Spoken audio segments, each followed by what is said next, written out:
In living organism मतलब यह है कि जीवों में प्रजनन, जितने भी जीव हैं या वो सजीव जितने भी हैं, चाहे प्लांट हो या एनिमल हो, माइक्रो ऑर्गेनिज्म हो, जीवों को हम लोग जानते हैं कि 5 जगत में बांटा गया है। ये 5 जगत तो सबको पता है, मोनेरा, प्रोटिस्टा, कवक, एनिमेलिया एंड प्लांटी।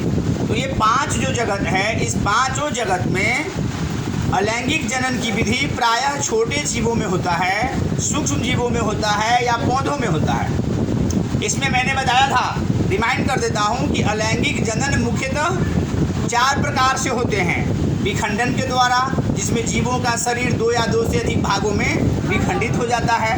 2 भागों में विखंडित होता है तो उसको हम लोग बाइनरी फिजन बोलते हैं। द्विखंडन या 2 से अधिक भागों में विभाजित होता है तो उसे हम लोग बोलते हैं बहुखंडन, मल्टीपल फिजन। और इसके बाद है मुकुलन, बर्ड फॉर्मेशन। उसके बाद है रीजेनरेशन, पुनर्जनन या अपखंडन। और उसके बाद में है स्पोर फॉर्मेशन, बीजाणुजनन। तो ये अलैंगिक जनन की विधियाँ हैं। अब लैंगिक जनन क्या है? देखिए, लैंगिक जनन की वह विधि है जिस प्रक्रिया में 2 जीव भाग लेते हैं और उसमें एक नर होता है, एक मादा होती है। भिन्न लिंग वाले 2 जीवों का उसमें भाग लेना होता है। तो जनन की वह विधि जिसमें विभिन्न लिंग वाले, अलग अलग डिफरेंट मतलब कि जो लिंग वाले 2 जीव आपस में भाग लेते हैं और इस प्रक्रिया के फलस्वरूप जो संतान उत्पन्न होते हैं, तो इस विधि को हम लोग क्या बोलते हैं? लैंगिक जनन। अगर इसको हम लोग डिफाइन करना चाहें तो समझने के लिए हो गया कि 2 जीव भाग लेते हैं और इसमें युग्मक भी भाग लेते हैं। नर युग्मक का नाम होता है शुक्राणु और मादा युग्मक का नाम होता है अंडाणु, मतलब एग्स एंड स्पर्म्स। ये दोनों जो है आपस में फ्यूज़ करता है, जिसको हम लोग बोलते हैं फ्यूज़न, निषेचन बोलते हैं। तो जब तक इस दोनों का संयोग नहीं होगा तब तक लैंगिक जनन की क्रिया नहीं होगी। अगर इसको हम लोग 1 लाइनर डिफाइन करें, जनन की वह विधि जिसमें 2 भिन्न जीवों के लिंग, 2 विभिन्न लिंग वाले जीव भाग लेते हैं और इसमें नर युग्मक शुक्राणु और मादा युग्मक अंडाणु का संयोग होता है। इस प्रकार जो जनन की क्रिया होती है उसे हम लोग लैंगिक जनन कहते हैं। तो देखिए, लैंगिक जनन के बाद की जो प्रक्रिया है, जब अंडाणु और शुक्राणु जब आपस में संयोग करते हैं तो संयोग करने की क्रिया को कहते हैं हम लोग निषेचन। ध्यान रहेगा ना, इसको हम लोग क्या बोलते हैं? निषेचन, याद रखना है। और निषेचन के बाद एक संरचना बन जाती है, नए जीव की एक आकृति बन जाती है, जिस संरचना का नाम होता है जाइगोट। जाइगोट एक प्रकार से एक छोटा सा कोशिकीय संरचना है, उसमें कोई डिवीजन नहीं होता है। नए जीव का उसमें कुछ या फल है या जंतु है तो उसका कोई डिवीजन नहीं होता है, लेकिन एक उसमें जाइगोट एक कोशिका की आकृति जैसी संरचनाएं बन जाती है। बाद में वो विभाजित होकर के अलग अलग पार्ट उसके बनते हैं। जैसे मान लीजिए मनुष्य है या जंतु है तो उसमें धीरे धीरे उसका हाथ बनेगा, पाँव बनेगा, सिर बनेगा, जो भी शरीर के जो अंग होते हैं उसका निर्माण बाद में जैसे जैसे जाइगोट बड़ा होकर के, तो जाइगोट बड़ा होगा तो भ्रूण का रूप ले लेगा, अब भ्रूण के बाद वो शिशु का रूप ले लेगा। हाँ, छोटे बच्चे शिशु। तो इस प्रकार जीवों की लैंगिक जनन के द्वारा जीवों की उत्पत्ति होती है। तो अब हम लोग देखेंगे कि बहुकोशिकीय जीव में और बड़े आकार के जो पौधे हैं, प्लांट्स हैं, उसमें लैंगिक जनन की विधि अपनाई जाती है। ठीक है। तो देखिए, लिंग के आधार पर जीवों को हम लोग 2 भागों में बांटते हैं। कौन कौन भागों में बांटते हैं? 2 भाग। ये 2 भाग कौन से हैं? एक लिंगी जीव या एक लिंगाश्रयी जीव। ठीक है, इसको अंग्रेजी में बोलते हैं यूनिसेक्सुअल ऑर्गेनिज्म। वह जीव जिसमें केवल एक लिंग हो, अर्थात उसमें नर एवं मादा अलग अलग हो। वैसे जीव जिसमें मेल और फीमेल क्या हो? अलग अलग हो, उसको हम लोग कहते हैं एक लिंगी जीव या एक लिंगाश्रयी जीव हिंदी में। अंग्रेजी में बोलते हैं यूनिसेक्सुअल ऑर्गेनिज्म। दूसरा है द्विलिंगी जीव। एक लिंगी जीव के उदाहरण बहुत सारे देख रहे हैं, सारे एक लिंगी जीव के उदाहरण हैं। मनुष्य है, बंदर है, गाय है, भैंस है, कुत्ता है, सांप है, देख रहे हैं ना, चूहा है, मेढक है। और दूसरा है द्विलिंगी जीव। द्विलिंगी जीव वैसे जीव को कहा जाता है जिसमें एक ही जीव के शरीर में नर और मादा दोनों होता है। उदाहरण के लिए केचुआ, केचुआ है ना वो, हाँ, जिसे किसानों का मित्र भी कहा जाता है क्योंकि मिट्टी को भुरभुरा बना देता है। तो केचुआ जो है वो द्विलिंगी जीव का उदाहरण है। कुछ आपके पेड़ भी जो है एक लिंगी है, कुछ पेड़ क्या है, द्विलिंगी है। जैसे मान लीजिए पपीता है, तरबूज है, जान रहे हैं ना, हाँ। लेकिन कई जगह सर द्विलिंगी पेड़ क्या है, द्विलिंगी है। जैसे सरसों है, गुड़हल है, कृमि है, हाइड्रा है, केचुआ है, ये सब आपको उभयलिंगी जीव है, जिसको द्विलिंगी, उभयलिंगी या अंग्रेजी में बाइसेक्सुअल कहा जाता है। बाई का मतलब होता है दो, यूनि का मतलब होता है एक, याद रहेगा।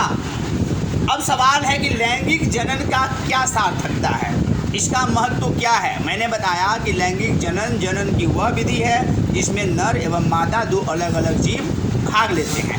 नर से नर युग्मक शुक्राणु और मादा से मादा युग्मक अंडाणु का संयोग होता है। उसके उपरांत नए जीवों की उत्पत्ति होती है, बताया ना। अब आइए कि लैंगिक जनन की क्या सार्थकता है। सवाल आता है कि कौन सा जनन की विधि श्रेष्ठ है, लैंगिक या अलैंगिक।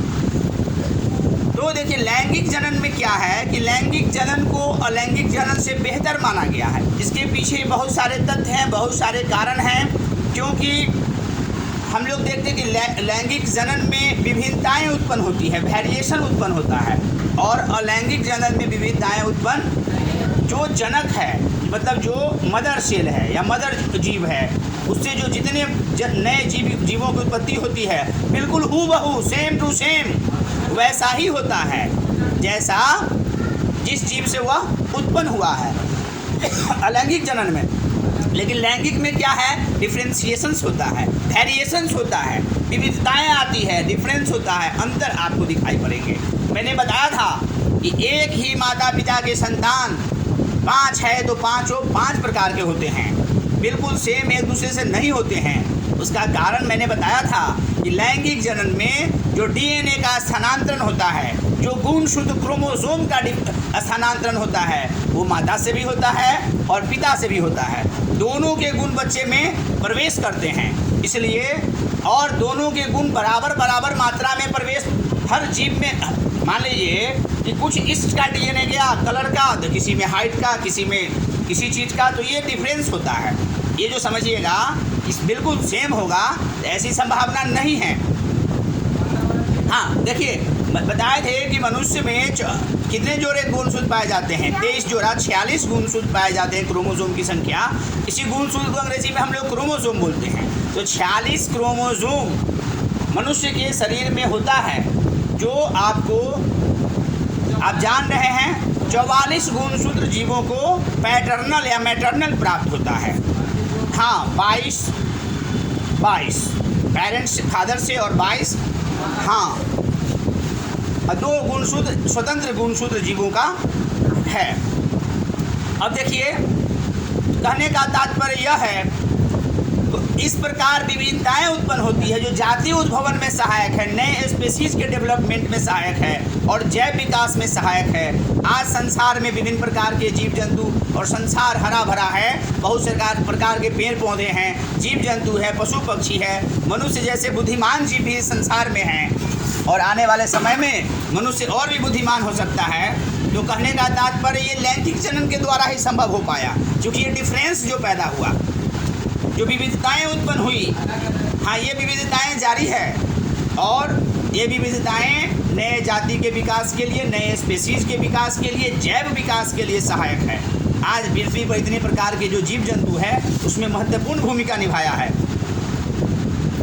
बात समझ रहे हैं ना, क्योंकि इसमें जो इस जनन प्रक्रिया में जो जीव भाग लेंगे उस दोनों जीवों के डीएनए, दोनों जीवों के गुणसूत्र नए जीव में पाए जाएंगे, निश्चित रूप से पाए जाएंगे। इसलिए ये बहुत इम्पोर्टेंट बात है कि लैंगिक जनन मतलब कि अत्यधिक महत्वपूर्ण है। किसके तुलना में? अलैंगिक जनन के तुलना में ये जैव विकास में सहायक है। जीवों का डेवलपमेंट में ये मदद करता है कि मान लीजिए नए जाति की प्रजाति की उत्पत्ति होती है और नेक्स्ट में ये वेरिएशंस पाते पाते बहुत ज़्यादा अंतर हो जाता है। हम लोग आगे नेक्स्ट चैप्टर में उसके बारे में हम लोग पढ़ेंगे और ये जानेंगे कि जैव विकास कैसे हुआ, जीवों का धरती पर आगमन कैसे हुआ। बहुत सारे तथ्य हैं, बहुत सारे थ्योरियाँ हैं, उसके बारे में हम लोग देखेंगे। अब देखिए तो लैंगिक जनन की जो बात है वो दो प्रकार से हम लोग देखेंगे, पौधे में और जंतुओं में। तो सबसे पहले पुष्पी पौधे में लैंगिक जनन, जो पुष्पी पौधे हैं, फूल वाले जो पौधे हैं, उसमें भी लैंगिक जनन की प्रक्रिया अपनाई जाती है। जितने भी जो फूल देने वाले फूल वाले पौधे पाए जाते हैं, देखते हैं ना फूल को, फूल में आपको नर भाग भी पाया जाता है और मादा भाग भी पाई जाती है।